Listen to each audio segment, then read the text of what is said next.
मौलाना अबुल कलाम आजाद एक अजीम खतीब, जबरदस्त सहाफी, मुज्तहिद, अजीम दानिश्वर, बुलंद पाया मुफक्किर, फलसफी और जंग आजादी के अजीम कौमी रहनुमा थे।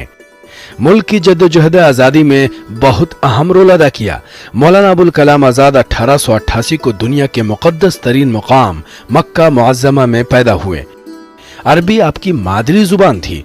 1895 में वो कलकत्ता पहुंचे। यहाँ उनकी बाकायदा तालीम शुरू हुई। उन्होंने 13-14 बरस की उम्र में फिक़ह, हदीस, मंतिक और अदबियात पर उबूर हासिल कर लिया था। 1902 तक आपकी इब्तिदाई तालीम का सिलसिला मुकम्मल हो चुका था। मौलाना ने सबसे पहले रिसाला माहनामा नैरंगे आलम 1899 में जारी किया।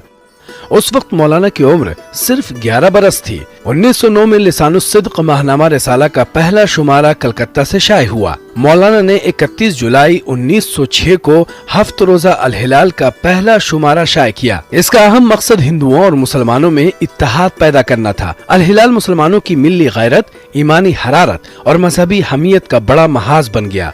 अल हिलाल में अदबी, इल्मी, सियासी और तारीखी मज़ामीन शाये होते थे।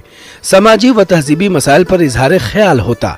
हुकूमत ने अल हिलाल प्रेस को जब्त कर लिया तो मौलाना ने अल बलाग के नाम से दूसरा अखबार जारी किया, जिसमें अदब, तारीख, मजहब और माशरत के मसाइल बयान किए जाते थे। अल बलाग को मजहबी तबलीग का जरिया बनाया गया। जंग आजादी की तवील जद्दोजहद में जो शोला बयान मुकर्रिर पैदा हुए, उनमें मौलाना का नाम सरे फहरिस्त है।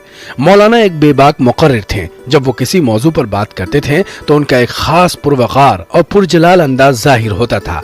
मौलाना अबुल कलाम आजाद ने तहरीक आदम ताउन, हिंदुस्तान छोड़ो और खिलाफत तहरीक में भी हिस्सा लिया। गांधी जी के फलसफे अदम तशद्दुद से वो बहुत मुतासिर थे। हिंदुस्तान की आजादी के बाद मौलाना आजाद मुल्क के वजीर तालीम बनाए गए। उन्होंने वजीर तालीम की हैसियत से बहुत अहम कारनामे अंजाम दिए। यूनिवर्सिटी ग्रांड कमीशन और दीगर तकनीकी, तहकीकी और सकाफती इदारे उन्हीं की देन है। मौलाना आजाद सिर्फ एक सियासतदान नहीं बल्कि एक साहिब तर्ज अदीब, बेहतरीन सहाफी और मुफस्सिर थे।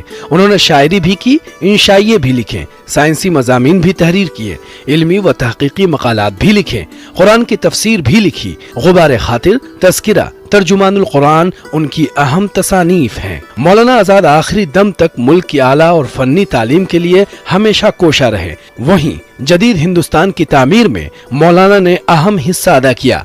आलम इस्लाम खुसूसन हिंदुस्तान की ये रोशन तरीन शमा 22 फरवरी 1958 को गुल हो गई और दिल्ली के परेड ग्राउंड में जामा मस्जिद और लाल किला के दरमियान उन्हें सपुर्दे खाक किया गया।